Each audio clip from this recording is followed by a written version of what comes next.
Bandeko babolingo mbote na bino partout bozali bino mutu bozana bitidi ya kolandanga l'air nyonso. C'est vrai que bandeko esali kama mikolo boyoki nga te nde na yebisaka bino vraiment ke naki desi na ndenge osakana te na lembaki nzoto ntango nayokaki ke Tshilombo alobi rupture ya ye na coalition ya FCC ekozala te, rupture ekozala ta moke te, esilisa nga makasi. Vraiment nalembaki nzoto na ndenge osakana te na mais à quoi bon to continuer koloba parce que balobaka tango za sûr que moto bozo lobila azo changer mais tango moto bozo lobila aza ko zokisa bino suba mitema c'est pas la peine de continuer koloba. Yamona bandeko na ngai ekozala difficile, je crois bomona nga susu kamwa mingi nde bona bomona ngai. En plus mikolo yo banda confinement esilaki naza trop pris ndenge nazoloba boye na uti koya kala te ba o ba bengai nga bana ozwanga te ndambo ba bengai nasali kamwa eloko ya nzila yi mosi mbangu après nasala oyo ya makambo mboka. Bandeko naza lisusu desi na makambo eleki na Kinshasa concernant nani Tshilombo na le premier ministre Ilunga. Ndeko ezana makambo ebele baluba bazo comprendre te bazaka na se. Je vous ai dit dernièrement que Kamere a beaucoup contribué pour Kabila amona lelo moto. Mais ce qui lelo bomoni Kamere a contribué énormément par Kabila, il se retrouve à prison. Bande konangai bon meka ko méditer kamwa mingi. Biloko ebele e bomba mina se wana ya kosakana te. Omoni Kabila atindi Ilunga a voyager. Le même Ilunga a ebisi Tshilombo a procédé na ba nomination. Tshilombo a ebirie azomona danger te a procédé na ba nomination. Ilunga a siliki bato a FCC basiliki bakomi contre ye. Donc au moment où je vous parle, Lamuka eza contre ye, FCC parce que na yoki ba déclaration à Boshab alobi jour ye pa ko voyager bango pe ba ko déclarer incompétent comme ça ba longoli ye bango ba remplacer. On eza ba déclaration ya lelo oyo to kobelanga ya Boshab. Donc tango Boshab azolo banakati ya Kinshasa alobi pa fandi, c'est parce que le pouvoir est ailleurs. Alobi asilisi. Donc Tshilombo azo comprendre te bajini nezakuna. Ce n'est pas pour rien que Nani Kamere se retrouve en prison. Yalangi sous roche. Comment il l'a au moins bombami. Mais pour yeba yango fose la mutu moko mona musika et puis au meditaka ndenge osakana te. Eza mawa. Kamere vanda kuna ndenge ozo subir. Biso a tozo travailler. Liban pe aza déterminé à attaquer RDC. Liban. Ba Libanais baza déterminé ya ko attaquer RDC soki Jamar akufi na kati ya prison. Selon bango balobi boye, justice va condamner mutu atalaka âge. Alors Jamar a 82 ans. Na 82 ans bako condamner 20 ans de prison fermeté. Non, bako condamner ndengwana te. Mais ba Libanais balobi soki toyoki akufi. Erwana bino ba Congolais boko yeba Libanais azanani. Ndeko omoni makambo balukilaka biso.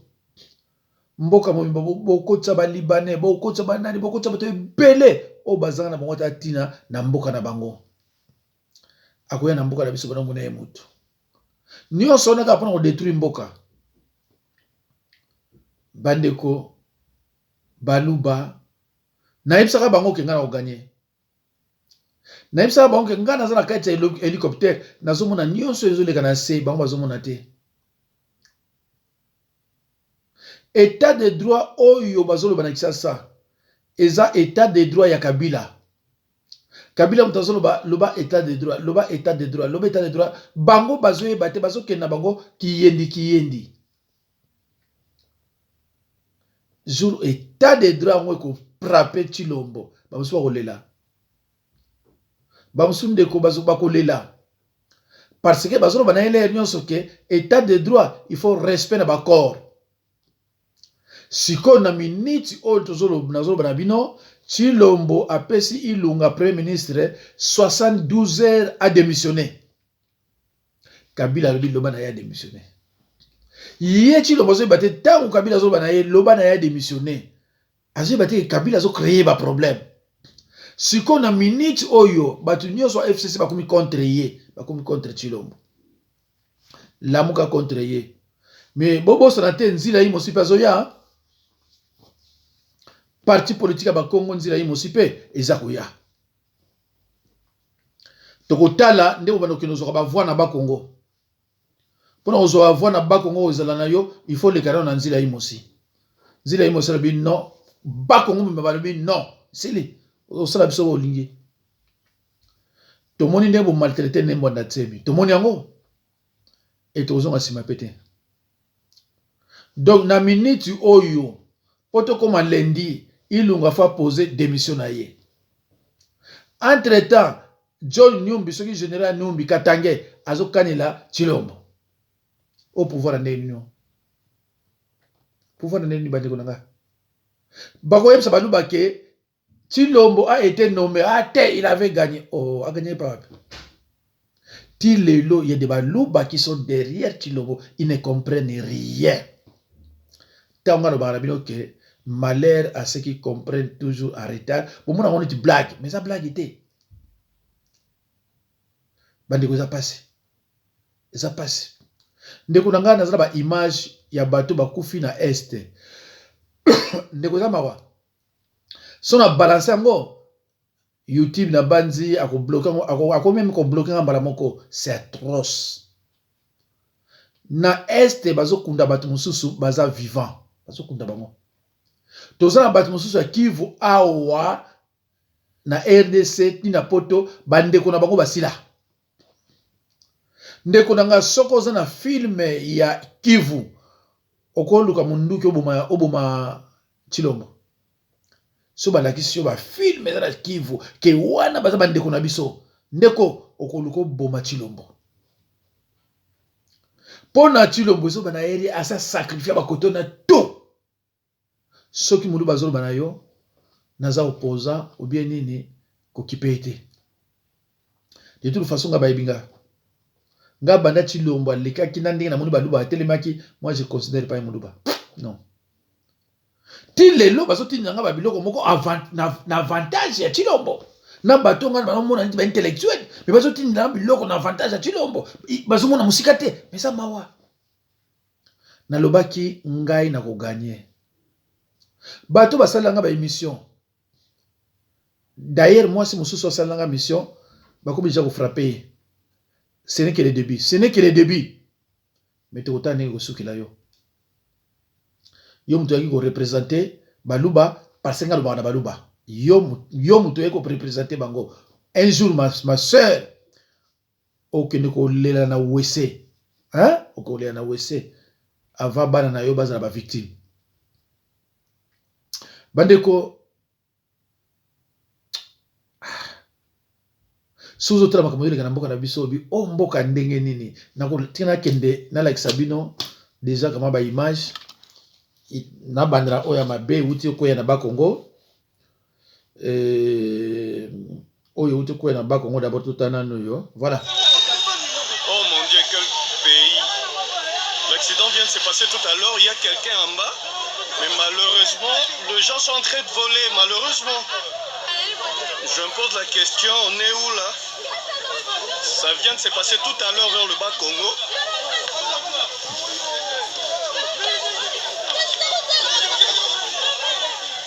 Regarde comment les gens sont en train de piller là. Le chauffeur est dedans, mon Dieu.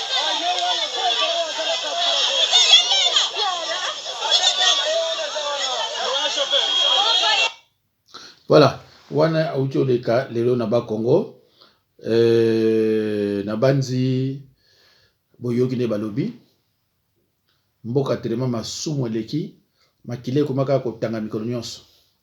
Alo bande konanga na saki loko moko ya nzila imosi na lobaki ke toza kokeli na victoire pour na ne mwanda temi, il va bien, pas mieux mais bien. Azan hôpital. Na peut-être na lobaka abimaka te abimita azan hôpital. Pourquoi azan hôpital? Parce que ba osanda kunaye. Mais malheureusement na koye ko sona été. Mais na solo na mutu oyo azan libanda na ya clinique mwanda temi azan na chambre yaza libanda. Pona nini? Parce que na chambre ne mwanda temi téléphone ko takate. Ne mwanda temi kula na kati pe azan na téléphone te. C'est grave. C'est grave bande kunangaye. Mais côté santé vraiment, il va bien, mais pas mieux. Il y a une différence entre bien et mieux. Donc, mieux, tant qu'on a ndakunaye. Mais pour l'instant, ndakunaye, ils ont salama. Bazako bongisa yango, bako sala tout. Pona ko loba obiso to lobaka. Soki fin juillet, oyo, nandimite, que fin juillet aussi là, peut-être mi-août, aussi là, azonga pa na ye. Alors, nazala moi. Ba nini musuna bomiango pa misala ezo salama na bomiango mais na banzi image de ona gardaki ya oyo batu bazo sala na kati ya ndaku ya mwanda tsemi ba image muso na monaki yango bien te na gardaki yango donc oyo eza ba image ezo uta en direct yango yo batu bazo sala na ndaku ya ne mwanda tsemi nazaki nango soki 4 soki 5 mais na préféré na tchaka oyo pe na confirmer bino ke nga za mutu alukuta te mais muto na solo na ye aza mutu moko ya direct. Voilà, alors babiloko mosu bande ko bolanda ngo bino moko pe boyo kaka otala bata FCC nde bapesaka bato mbongo bana moto mpona bakende marche na bango bapesi bango $15 nde baza wana batieli bango carburant na kati ya bamoto na $15 mpo bakende marche. Lelo toza le 23 juillet ozomona moto ya mokuse moko aza wana nazobanga nanga kozwa ba image parce que bana moto bazaka brutal mpona koma place ye aza wana ozomona na bato ya IDPS baye wana bazozwa banini bambongo ba $15 mpo bakende marche ya PPRD. Eza soni eza pasi mpona mboka oyo ya Congo oyo nyonso moni wana. Donc bato ya bamoto bazozwa bambongo ba $15 mpo bakende marche ya IDPS basesi mpe embouteillage na kati ya nzela. Tala confusion ndeko na ngai na kati ya mboka oyo mpo omona ke politike ya awa eza politike ya mbongo buzoba bamiyibi bazoba bana baluba confusion bokoti na mboka oyo omoni yango oyo nyonso omoni awa baluba baozwa mbongo ya PPRD baotyela bango carburant na kati ya nini oyo ya nini ya bamoto na bango na $15 bakende marche ya IDPS. Tipe moko ya mokuse ya PPRD awa ye mutu aopesa aokabola bambongo wana eza vraiment pasi vraiment bato ya IDPS bobomi mboka oyo baluba bobomi mboka oyo mboka ekufi vraiment. Bomona bino moko bozomona bamoto wana nyonso etelemi wana embouteillage wana nyonso esali wana bazokende pompe ya essence batyela bango bacarburant na bamoto bakende marche ya PPRD. Donc bango basombaka na bango bato bocomprendre kaka bandeko na ngai regret eza makasi mboka eza ya kokufa mboka ebebi Tshisekedi abebisi mboka mboka ebebi bato ya IDPS babebisi mboka franchement mboka ebebi botala bino moko bozomona baoyo nyonso bazokende wana bake pompe essence mawa mpe pasi bato ya idps oyo nyonso bozomona me bandimi kozwa mbongo ya pprd apo okende kokompare na bato ya lamuka bato ya lamuka bapesa bango mbongo te mpo basala bamombo nyonso. Bandeko na banzi boyoki ntango bazoloba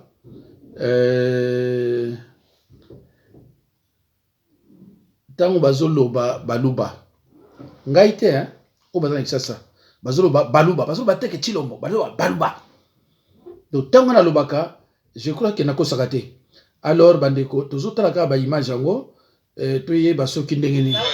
Je participer à la marche, mais c'est aujourd'hui que j'ai compris que dans Mboka, on a deux sortes de marches. Voilà. Moko ils en marche payant, et puis Moko ils en marche à volontaire. Oh, tout ça là, tu peux voir la pète à la bise ou à gaz, il y a moins les en marche payant. Oh, tu vois, à chacun il y a d'autres groupes, ma pessi misusu ba 10 000, ba misusu, mais il y a eu ta partie bolone. Bon. Na so ina ama $10 na ma. OK. Mais na ngam ta failli. Bon. Ouais, puis il y a une bao. Papa, tu vois, donc c'est la pandémie. Tu vois, le locutate, pour te gâcher la réputation. Le peuple souffre, on est en train de souffrir.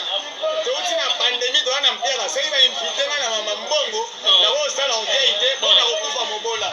J'étais à la maison, on m'a appelé que.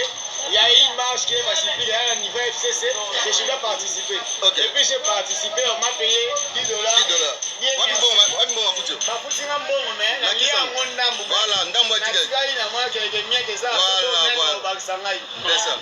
Attends, je vais compter. Donc, à peu près, 1, 2, 3, 4, 5. Je reste avec 6500. Ok. Il y a un bon à Bango. On a tiré l'ango. C'est bon. Et puis, ça bon à Mboka, je vais manger. Oui, il faut l'ango. Oh, mon cher, arrête de me déranger, je parle.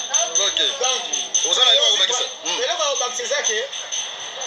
Oui, on est conscient. Le père, notre grand-père, avant Koufa, le docteur Etienne Tshisekedi, ils avaient dit ceci. Si on vous corrompt, vous mangez l'argent et puis vous ne rendez pas service. D'accord. C'est ça que j'ai utilisé. Voilà. C'est bon, écoutez ça, écoutez. L'argent, j'ai utilisé. Voilà. Et puis je le rends pas service. Je rends pas service. Je suis opposant, je reste opposant. Voilà. Je vais c'est ça. Je ne l'ai pas fait expressement. Non. Pour encourager à Zagin Bao. C'est ça. Marche non payant. Marche non payant. Et Zagin Moussigate. Le bandit a fait, mais le pousse à l'Étina triomphale, de celui qui a séviné. Et puis on va faire ça 10 000. Il y a un hôtel à Noël. Non payé, ça l'a donné. Non payé.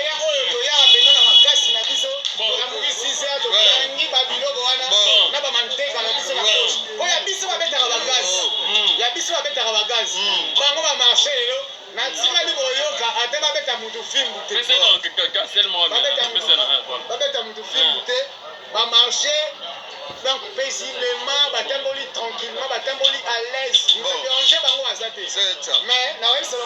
pour le dernier, et ça que le président élit en tant que moi. Martin Fayulu, le premier. Tout s'est préparé quand il y a un chaleureux pour la Xabaroque. Il y a pas de n'est qu'on a bon. C'est ça qui qu'on a volonté avec ma transport dans la chez Bissot. Mais tout la Xabaroque marche, il y a Ophélie. N'est-ce c'est pas ça. D'accord. Mais pour ça, je vous remercie. Bandeko, bozoka ba vérité oyo ezana kati Kinshasa. Eza ngai te mutu naza kolobaka, mais ça ba vérité oyo ezana kati Kinshasa. Nazwi tananga ya komeka kolakisa bino yango bandeko. Botala.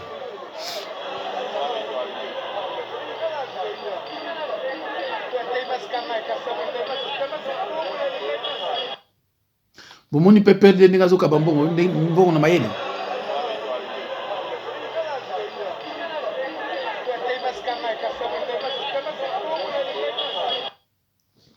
Alors yo Chilombo na pouvoir oza ko tolérer biloko ya boye. Biso toza musika toza komona yango e bongo siko yo moko mutoza kuna. Ndeko nazola aksemba mutu moko bo prier pona ye sinon te akokufa. Bolanda ye.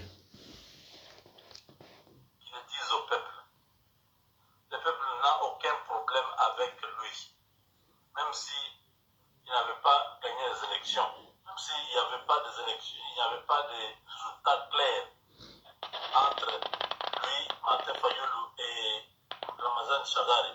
Les choses n'étaient pas claires. La CENI avait brouillé les résultats. Ce n'est pas un problème. Qui dit seulement au peuple que voilà, j'ai eu ça.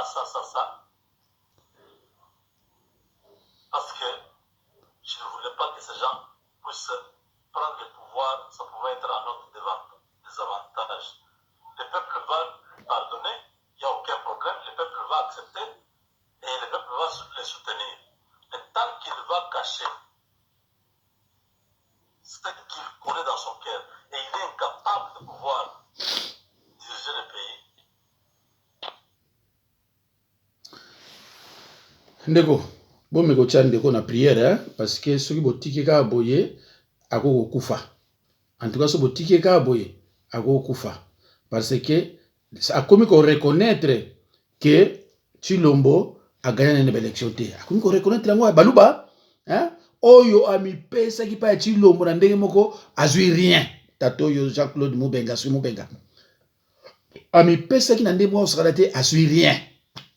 Au monde a commis si vous priez pour naïta okufa tatoyo donc a sali tout mais a monique ezo simbaga été a sali tout pour naïta poko ezo simbaga été ndeko ya mawa toyoka banana ye moko premier ministre tina ministre azuka oyo atelemela mokano na ngai wana nango wana nalobi oyo akolanda mibeko na ngata préféra na ndo ya famille politique na ye kombo na ye biku soki azali ministre oyo ngai nanomaki kombo na ye biku rouge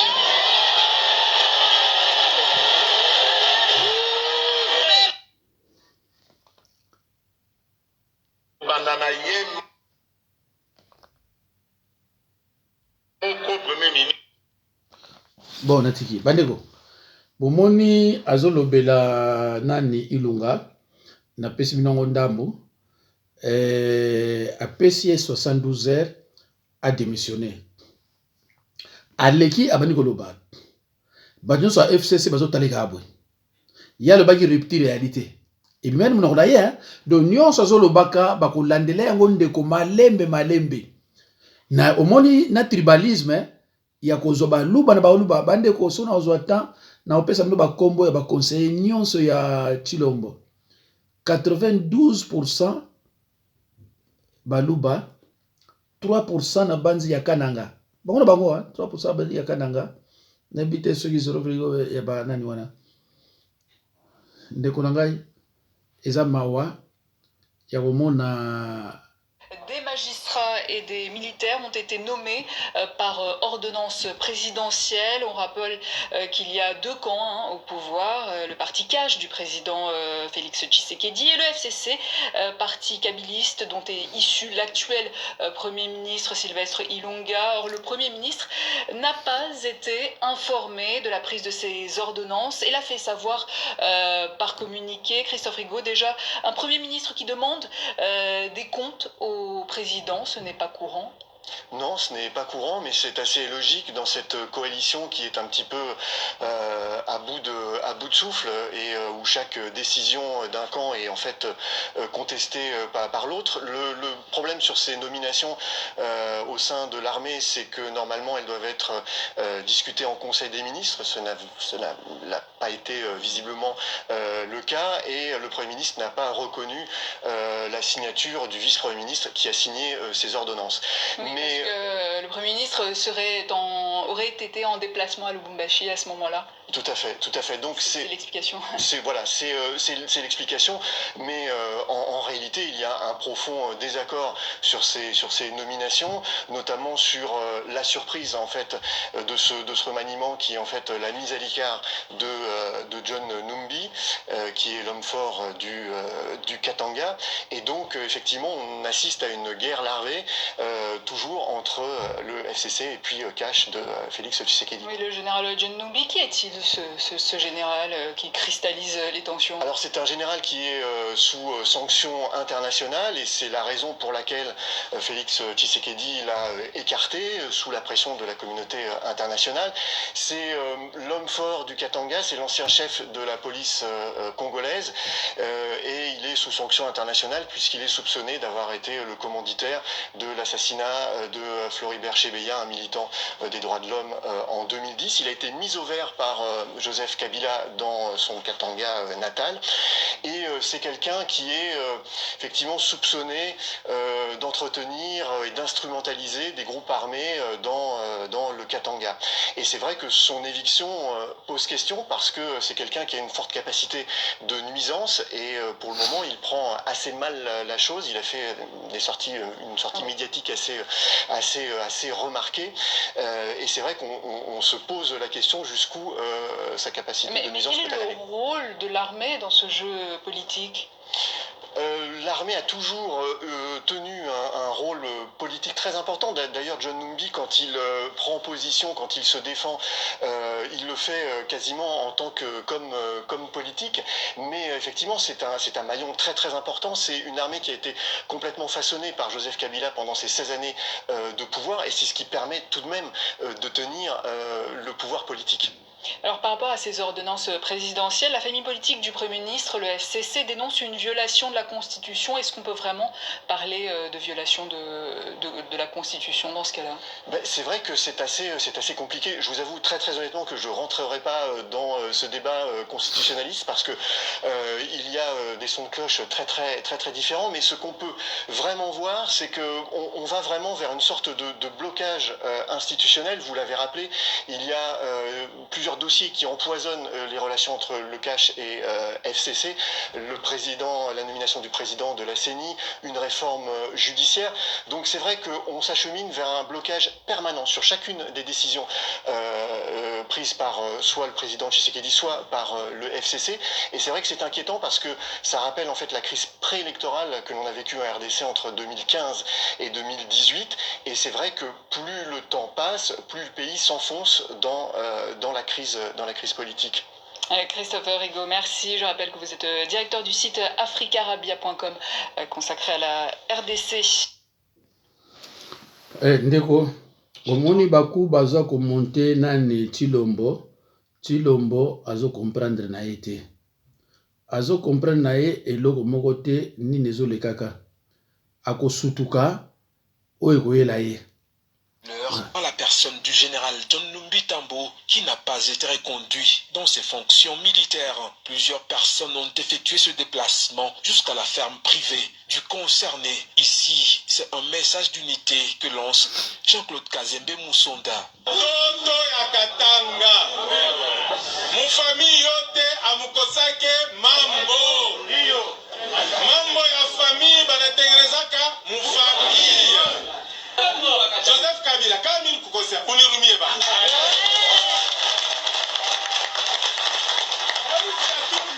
Kama mimi kukosea, mimi nakulomba pardon, unirumie. Kama unataka sasa mimi nakukombanisha, unirumie.